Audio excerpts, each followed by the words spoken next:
Hey, Internets! It's Paul, it's Matt, the Dork Lords. We are here talking about Nightflyers. Yes. Episodes 3 and 4, The Abyss Stares Back. Yes. And The White Rabbit. They play Jefferson Starship, or whatever that song was. Never mind. All right. Yes. So... When you're 10 feet tall. That's the one. So... We've got here, I don't think it took a genius to predict this, but I was right. You're a genius! I'm a genius. It was the mom's consciousness in the ship. That was the big spoiler alert reveal at the end of episode 3. Was Eris finally admits, yeah, my mom, before she died, she put her consciousness into the ship, and now she's trying to kill everybody. Yeah. Oh, great.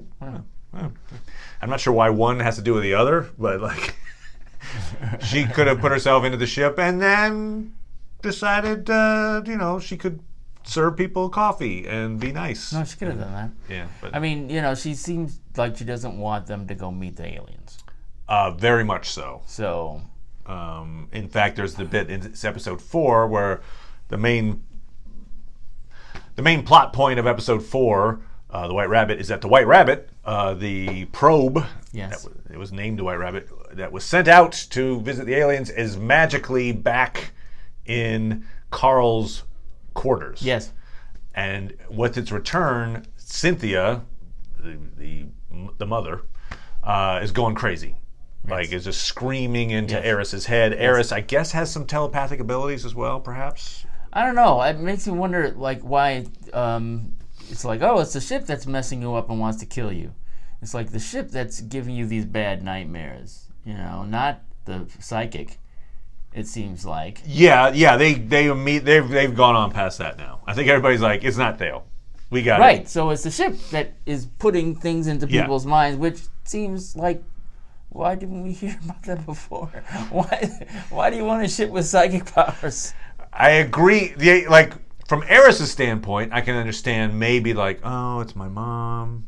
Because he describes it as it's not just like it's a copy of his mom's mind. Right. It's like, it's her, this is her body. Yep. So he feels like maybe to him, killing the ship would be killing his mom or whatever. But to everyone else, you're like, we'll take another shot. I'll just take I'll take the dusk flyer. I'll take the, this. Well, now they're on the ship, right? I mean, presumably, it's not like they can just leave. Not now. I'm just saying. No, right, exactly. This would have been nice to make the choice. Yeah, it would have been nice if he'd said that at the start. The ship is crazy. Is it okay, ship? Is it, Mom? You're not going to kill them, are you? So he's basically, at fault for not telling anyone about this issue, which he obviously knew about before the ship started to go. And that was, interesting how we learned that, right? Because it was, what was it? What's her name? Cynthia? No, it was Melanthia. Oh, Mel, yeah. Mel, who is like, because you got these special abilities because you're designed or genetically designed. Oh, she's designed for space travel. So you can go and, disconnect this thing. So this is episode 3. Control over the ship again. But, no.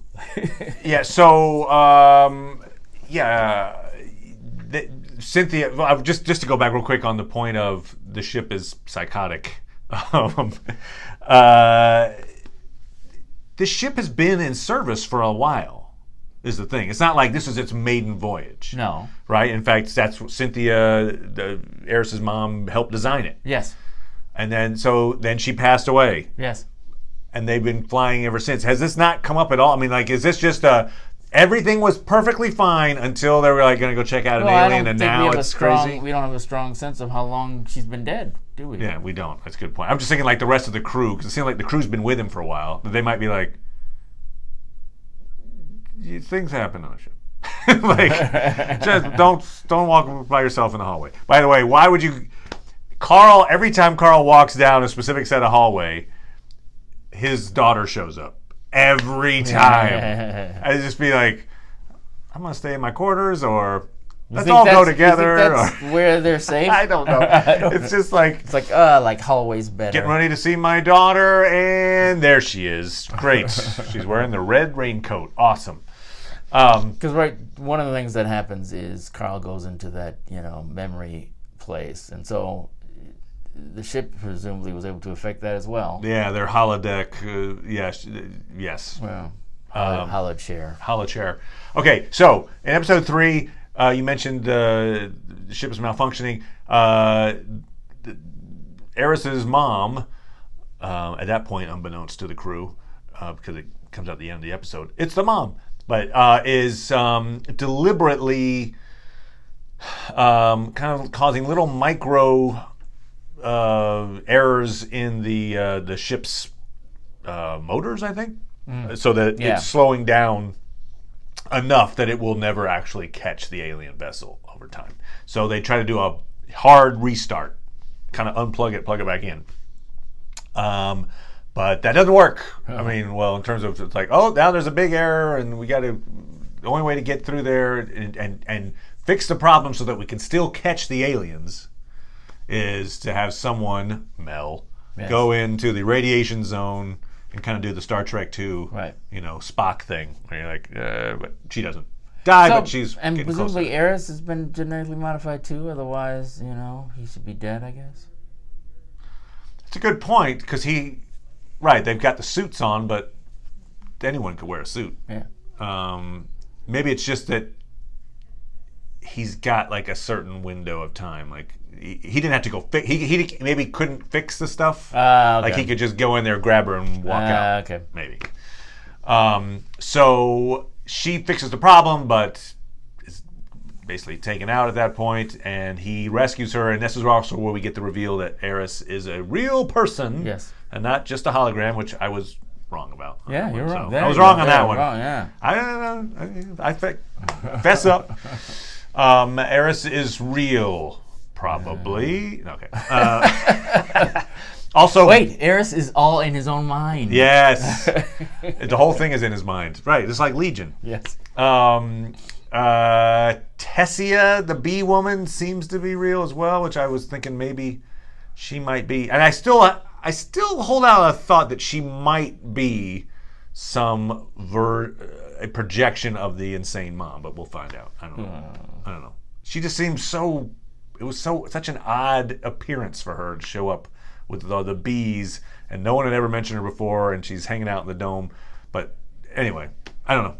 Just saying, just put a pin in that. Like, Tessia is not all she seems. There we go. All right. So that problem gets fixed, and meanwhile, Karl and Rowan have decided they're gonna go find Eris in the flesh for once. And so what they do is they go and they get some of his DNA from like his waist. Like, ugh. But they're like, oh look, we got his who knows what pee. I guess I don't know. Is that enough? I don't know. Anyway, they go and like they use it to get into his DNA encoded door lock. Yes. And they get into his room. It's got like stained glass windows. It's almost like a little church practically.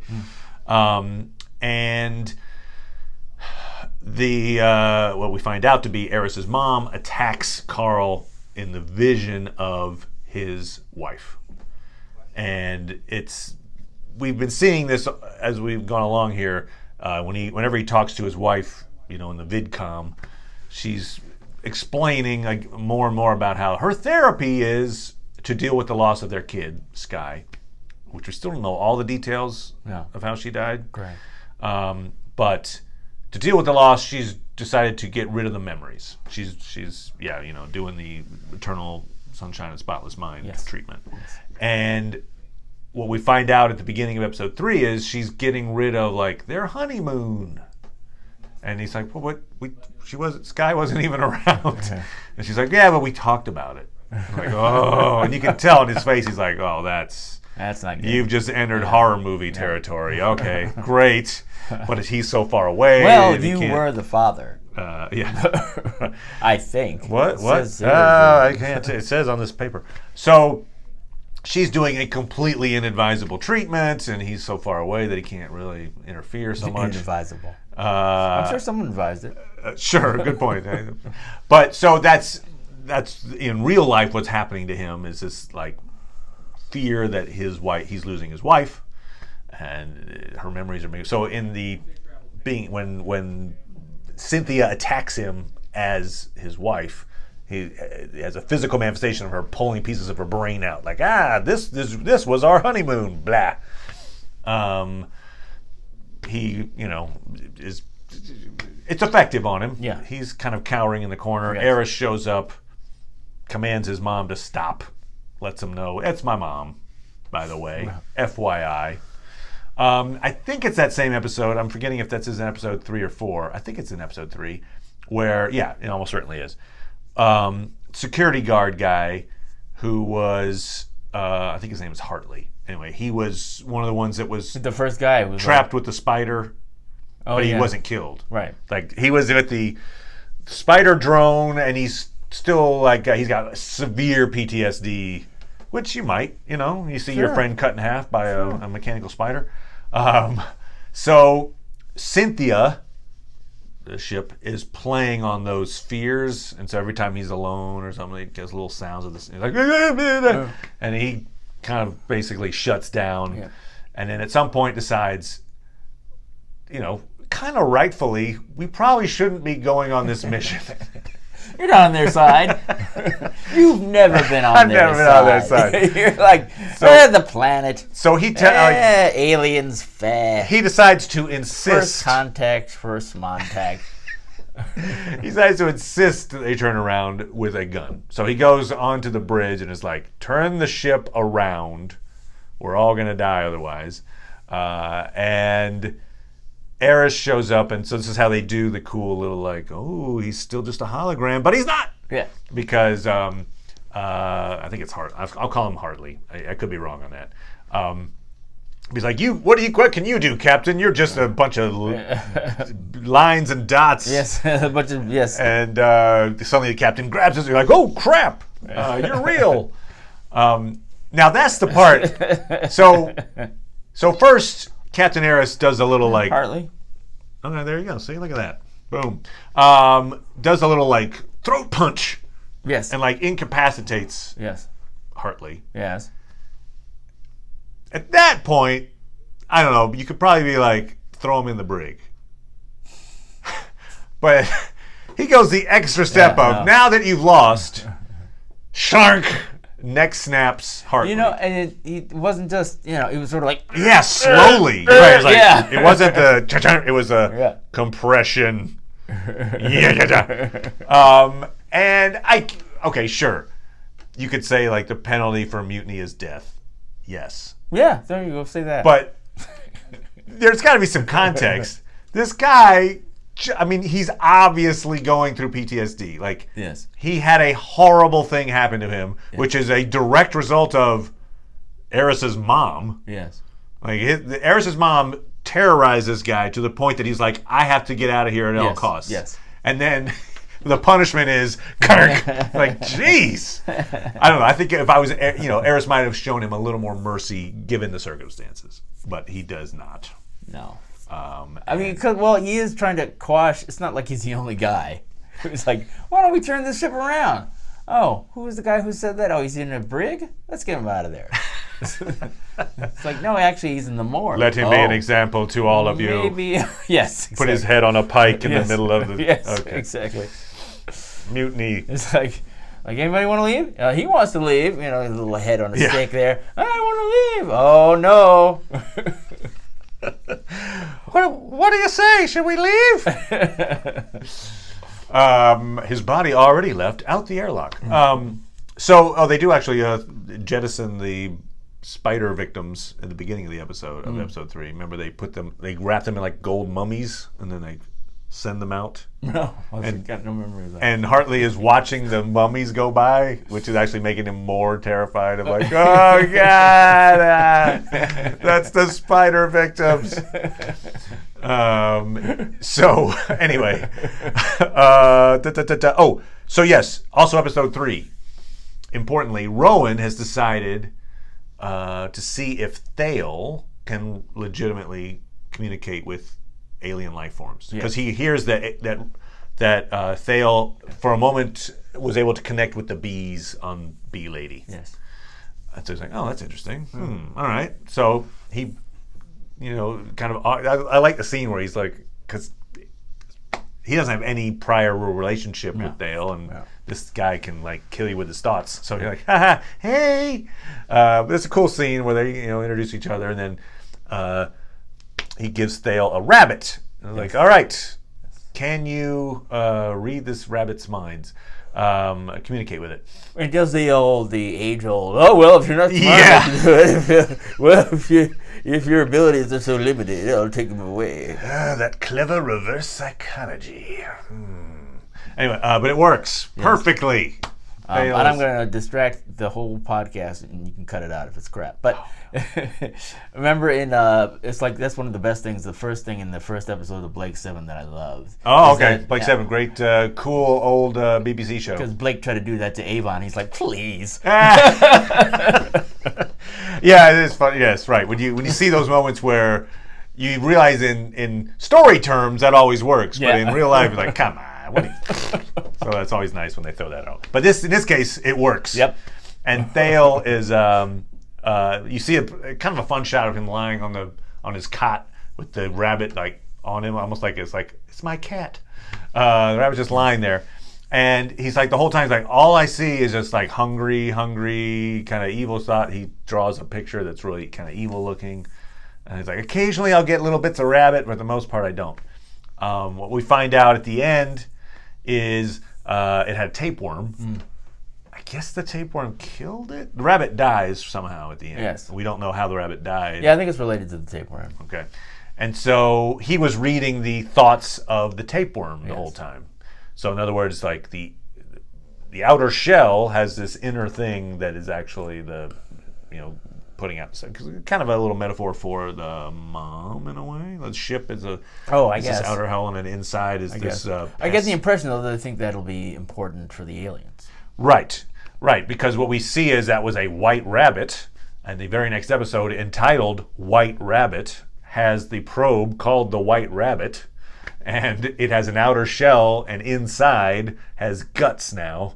It has a living tissue that has Karl's DNA in it. I just think it was like they imagined somehow that the aliens have that, Oh, the alien themselves, the Volcran, might are have like some that. sort of thing, because it's like, their brains on the same wavelength or whatever or something. So that's what I interpreted that to mean. Okay, all right. That hey, this might come in handy if you're really good at learning how to, put your mind into things that aren't human. Yes, agreed.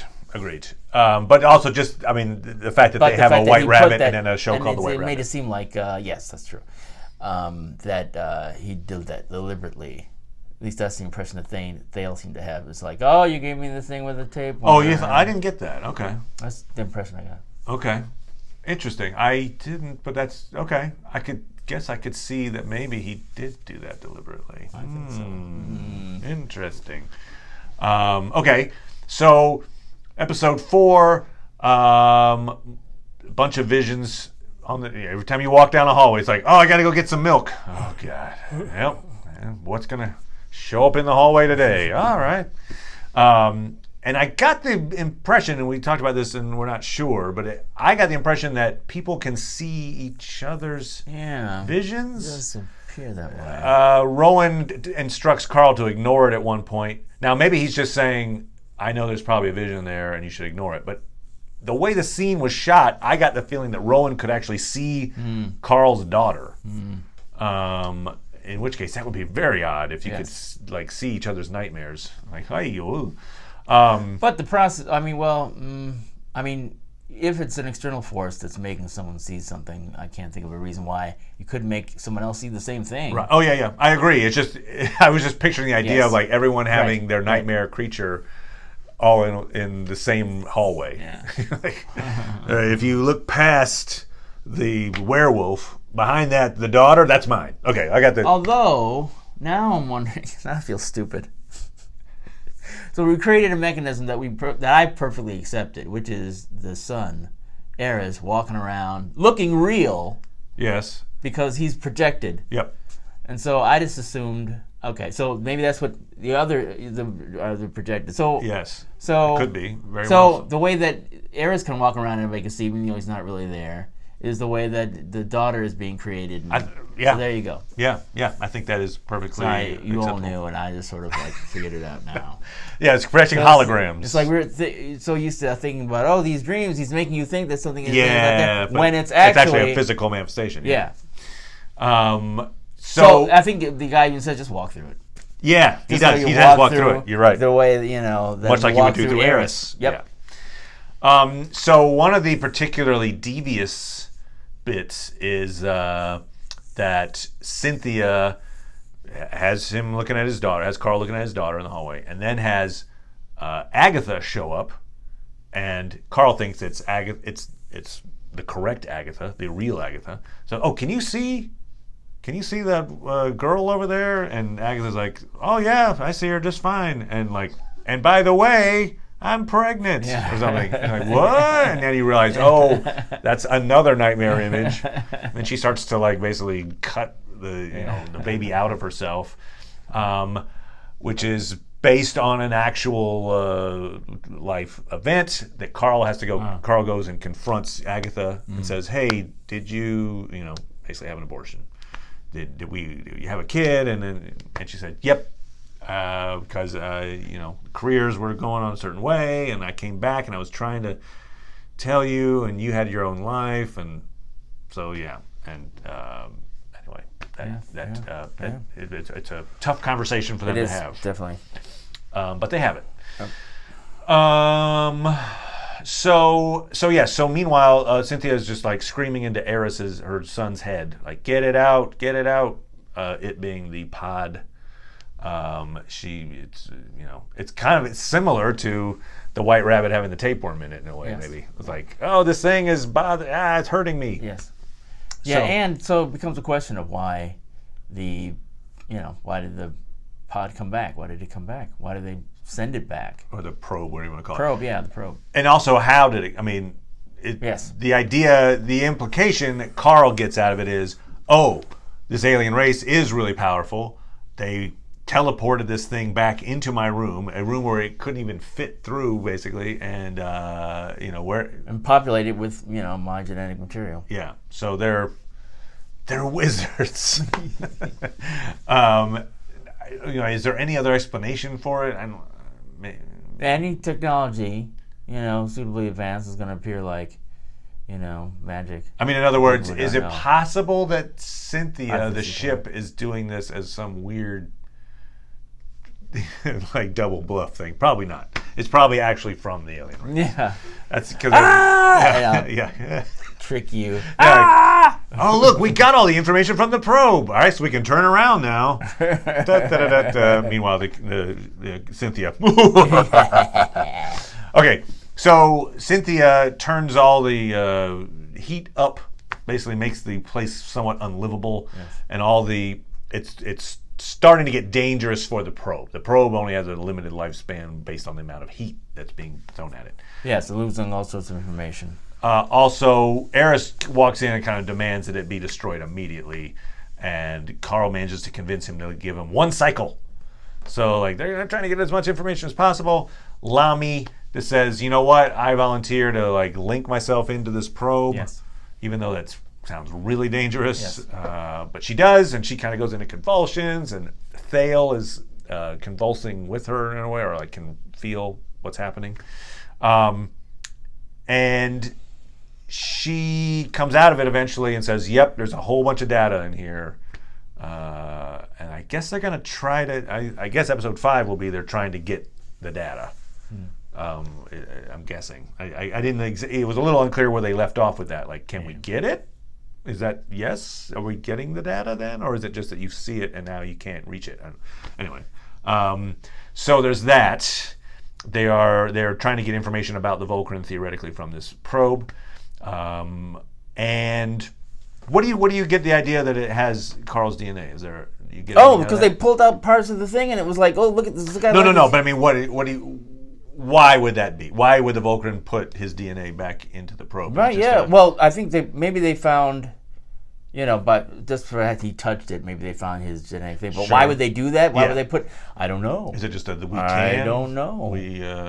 Maybe they think that's a somehow a greeting. Yeah, but it's like, Hey, we made you. yes. Here you go. Yeah, I mean, who knows? There might be some aliens who are integrated with technology in some way. Right. Or maybe that's their way of saying, like, we understand. They just don't realize that to us it's kind of weird. But like they're like, see, we get it. Or it might be like, we want us to do this to you. Stay away. Yeah, good point. Stay away. Right. We can make you into wires. Yes, we can make you into a refrigerator. Also, Thale. We'll fridge you. Thale gets the emotional readings of a guy who's dying on the ship, and is able to track this guy to this. Basically, Cynthia killed him off by locking him into like a storage locker and then freezing it. Yes. And so we find the frozen version of this guy. So that's a very useful power. Thale can like there, but it also is like, damn, like especially in a ship where everyone's about to start dying. Yes. Like that would be problematic for a guy that can't separate one individual. Like, if he's that sensitive, I guess. Right. Well, I mean, it makes it seem like it's like, oh, here's Thursday. I just feel if he'd be doing the Obi-Wan, like a million voices crying out at once, suddenly silenced. We'll have to see how that goes. I feel like he's gonna have to turn the sensitivity knob down. Good luck. He's gonna try to get through this. Good luck. That's kind of where we're leaving off. Yeah. Yeah. Looking forward to episodes 5 and 6. Yes. Which we will check out. If you've got some comments, we probably glossed over a few things in the episodes. Feel free to comment on them. We'll make comments back. And we will see you guys next time. We're also talking Counterpart, obviously. Yes. And we just watched the short treks. Yes. The latest short trek. Star Trek Discovery involving Saru. Yes. We will chat about that at some point. We will. All right. Anyway, bye, everybody.